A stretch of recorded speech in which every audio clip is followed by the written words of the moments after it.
That's a deeper sense of staying in the tent of, Shem, because people don't understand that, all nations are going to go into captivity. So Yafet is not going to be the special exclusion in that. What it means to stay in the tent of, Shem is that, they're going to hold on to the customs, so from languages, Shem had Aram, you have Aramaic during the time of the Assyrian Empire, which dates all the way from the Neolithic, like I mentioned. This is eras, all the way down, all these eras we're talking about from 700 BC to 700 AD, even further, like I'm just giving a rough estimate. The Aramaic was the main language, so just like you have everyone speaking English today, so that was just to give you a kind of understanding of what it means to dwell in the tents of Shem for Yafat. But that J represents Japhet. It's just logical to me when you look at the distribution, because Japhet is obviously speaks about more of like the ancient and the Asians, right? Because everyone falls into one category of either Shem, Ham, and Yafat. Everyone, So we need to look at how that ties in terms of genetics. And this is perfect, looking at it, and even they're using the same symbols as well. They know this. You gotta understand this is Satan, so they know this. They might not specifically intend to put a J there, but whatever spirits they're dealing with, it's gonna lead them to put that J there to identify who's who. And it's gonna even show clearer when I show you who Edom is and what tag they use for Edom. It's gonna be like, what? It's a prophecy right here, man. Right. Then J2A, the mutation, that's S and P. Like I told you, wherever all this divergence is a mutation. The main mutation for J2A is M410, if you're taking notes. Okay, I'm giving you all of this so you can go check it out for yourself. J2A bears strong correlation, pay attention now, with the diffusion of agriculture from Eastern agriculture. Pay attention, because this is how most of the migration take place. People moving from one place to the other, because the patterns were mainly survival. So agriculture, you look for a better land and all of that. We're going to go back to the Ice Age when we're going into the races of Europe when I touch on that book, because I don't want to really go into that. Okay, so just stay with me. You got to watch all the series, man, to get a full understanding. Take your time with it, right? Okay. J2A bears strong correlation with the diffusion of agriculture from Eastern Anatolia, Anatolia, Anatolia, where it peaks, so from the Eastern Anatolia towards Anatolia, Greece, and the whole of the Middle East. I put that in quotes because Middle East is just the middle of nowhere. If there's Middle East, why is it Middle West or Middle South? That's North Africa. So sometimes they use Middle East for the other part of Asia, or the Asiatic people, and then they use Middle East also for, North Africa. It's like just confusion. So we have to distinguish both, but we just use their terms, quote unquote, Middle East, right? Like I said, why is there Middle West or Middle South or Middle, it's just middle of nowhere. It's confusion. But it's in the deeper sense of prophecy, that's the Garden of Eden, North Africa. So it says in the midst of the garden when he created Adam. So that what they call Middle East is more prophecy in the middle of the Garden of Eden. The whole of Africa is Eden. The middle, the center of the earth is Yarawashalam, Jerusalem, Zion. Okay, you can see that in the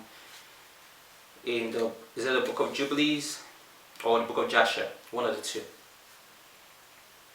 Iran, Afghanistan, Pakistan, and Western India. So, the Eastern, it says like there's a diffusion of agriculture from Eastern Anatolia towards Anatolia, Greece, the whole of the Middle East, Iran, Afghanistan, Pakistan, and West India. You see the same Asian people.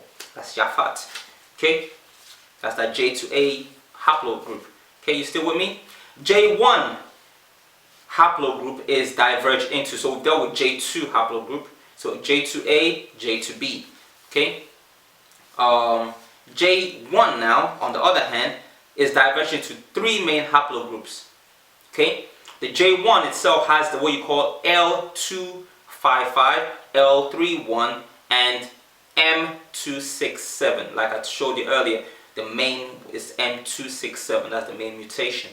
Okay. J1A has the mutation M62. So we have J. So let me just give you these 3 subgroups first. So you have J1 has 3 subgroups: J1A, J1B, J1C. Simple as.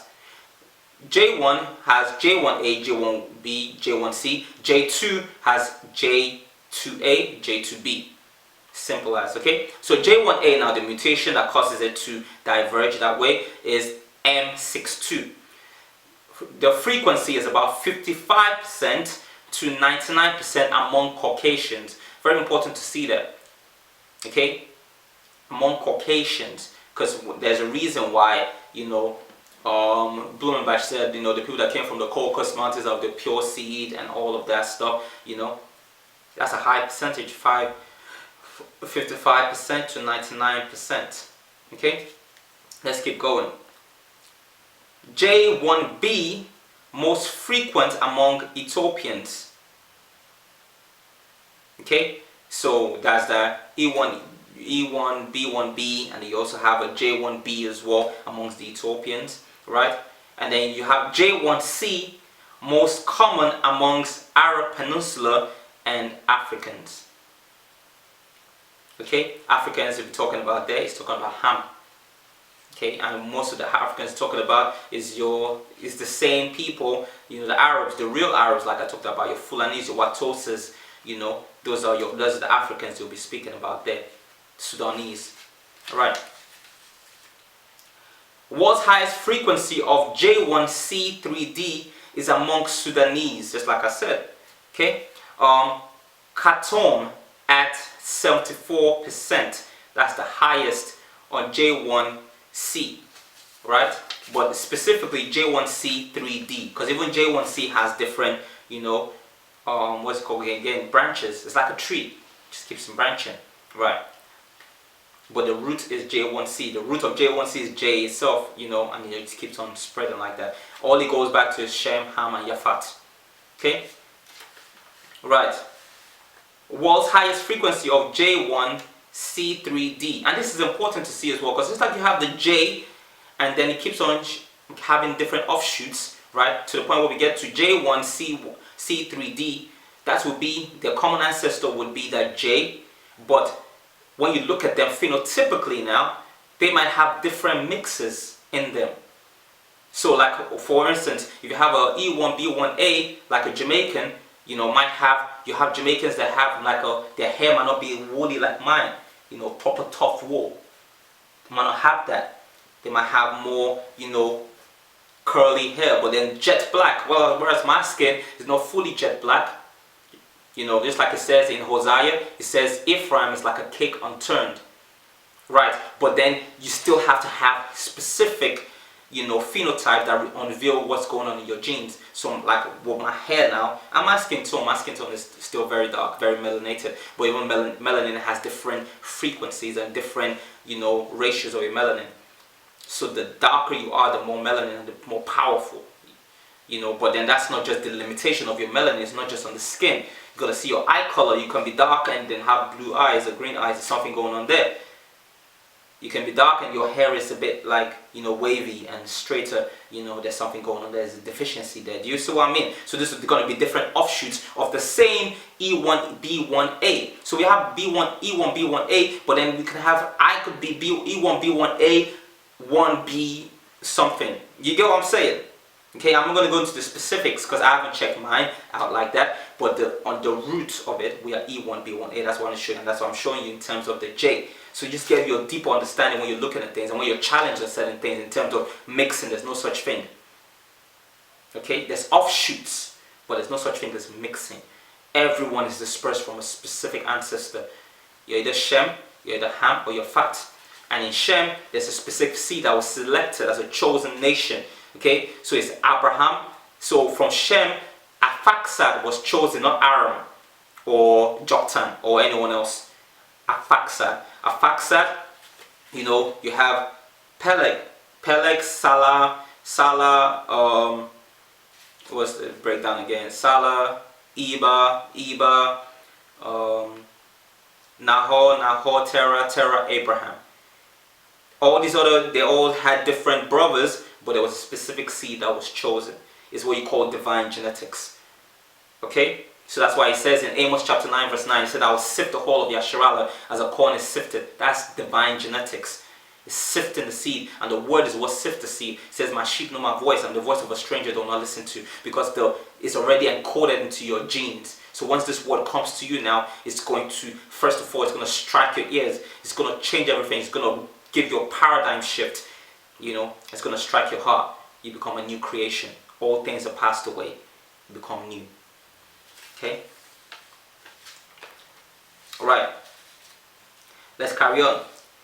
Sudanese Khatom, well, so we said the J1C3D, you know, the highest frequency, the world's highest frequency of J1C3D is among the Sudanese. So you see when I'm saying the Africans in J1C, that's a confirmation. The Africans talking about it is the Sudanese. It's talking about the Watosis, the Fulanis, those are your real Arabs. Okay? Sudanese at a frequency of 74%. Okay? This is your real Japhet. So it says, that's why it says Japhet is going to dwell in the tents of, you know, Shem, because they still keep the customs. You see most of them are Muslim today. They still wear, you know, they cover their head, you know, women dress modestly and everything, but they just give into idol worship. You know, they dwell in the tents of Shem, culturally, you know. Asi, even in terms of even the name, they call it Allah, A-L-L-A-H, you know, but that's a false deity. But the word for deity in Hebrew is the word Allah, A-H-L-A. Okay, so you can see where, you know, they're still keeping certain things. Right. Let's just finish this point. So let's look at some frequencies now. It says, I see Ethiopians. As you can see, it's getting a bit darker. Shabbat's almost over. Okay, so we're just going to carry on teaching to the end of Shabbat. I'm going to carry on teaching all the way anyway, because I need to bring all of this out. Okay, because I need to, like, I'm going to post maps on there. Okay, so like the maps I have for the J1A, J1B frequency, J1C, the distribution, you know, show you how visually, so you can see, because I'm saying, you know, different places in Asia, you know, but you don't see it, you don't kind of get the glimpse of it, right? So when you see the Sudanese, for instance, you know, they're all those nations that when he talks about Middle East, they also form part of Middle East, because when you see Sudan today, Sudan, what the nations are surrounding Yasharallah today: Sudan, Turkey, Libya, and what's the last one? Sudan, Turkey, Libya, and Iran. You know, so these are surrounding, and you have Syria right in the middle next to Yasharallah. So all of that represents the so-called Middle East. So that doesn't make any sense. You get what I'm saying? So that's what I'm trying to, that's why I have to show you, but I'm going to show you with the maps. You're going to see the maps. Okay, so we're looking at some frequency now. ASI, as in S-A-R-S-I, ASI, or ASI, whatever. ASI Ethiopians, 26%. Saudi Arabians, 33%. Yemenites, 65%. Nubians, 45%. Take notes. Ahara, A-M-H-R-H-H-A-R-A, A-M-H-A-R-A, 33%. 36%. Qataris, 50%. Bejar, 36%. Okay, so the J1C3D, you know, they're cousins in East Africa. Guess who their cousins are? Who's the cousin of Isaac? Ishmael, right? Right. So when it talks about their cousins, they play word games, you know. Their cousins, that's something like us. Okay? It says their cousins, even more, it's Arabian history and even share more of its history and blood with us, the Hebrews. You know, so it's showing that J1C3D, you know, there's a close relation, because obviously that comes back to Ishmael and Isaac, Abraham. That's a common ancestor of both of them. Okay, both in blood and history. That's why they still keep the traditions, like I told you. You know, that's what it means by them dwelling in the tents of, you know, Yasharallah. Okay, plus their ratio, that's sharing history, sharing ancestry, that's dwelling in the tents of Yasharallah. You get it now, right? Plus their racial and skin tone similarities, right? So you see, by just showing up already clearly who the cousins are, you now see what they're really trying to say, but they code it in such a way that, you know, both their idiots, students, you know, don't get it, and we as people also. Okay, let's get back to the word. You're loving it, you're loving it? Nice, nice, nice. I knew you enjoy it. Okay, so we spoke about like the cousins, you know, literally cousins. And see, it's getting darker now. It's a good thing I put the menorah on. Okay, I don't want to put artificial light on, you know, apart from my computer, which is annoying me in itself. But it's just good. It's just pure light. All right. So the cousins are the Hebrews. That's the J1C3D. They're cousins of the Hebrews, and they're original Ethiopians that are Sudanese. Okay, so like they take their they dwell in the tents of Shem, so they take our custom, they share history with us, they share, you know, an ancestry with us, which is Abraham. And that's why it's very important. That's why you see that they hold on to all our cultures, and that's why people so easily gravitate to it. That's why you see most of the Gambians, you know, they would first become, most of them are Muslims, you know, because they identify more with that, because these Arab people are holding more of our customs. Okay, so people just gravitate towards that because it's the closest to, you know, what we're supposed to be as people. All right. I think I covered that quite well, right? So I'm sure, like, if you have any questions on the J Haplo group, you know, ask me the questions. But I think that should do it. I mean, for a short video, well, it's not short anymore, but you know, that's enough to get you having an understanding of who Japhet really is, because they're all black. Both Shem, Ham, and Yafat, all black. Okay, but who Yafat is and how it all plays out, and we're going to go to the origin of the white race. That's what we need to find out. Who? Okay, but they're all black. Then where did the white man come from? Who is this white man? Right. So when we say the white man is the devil that the Bible speaks of, you know exactly what we're talking about. Stop being friends with the devil, man.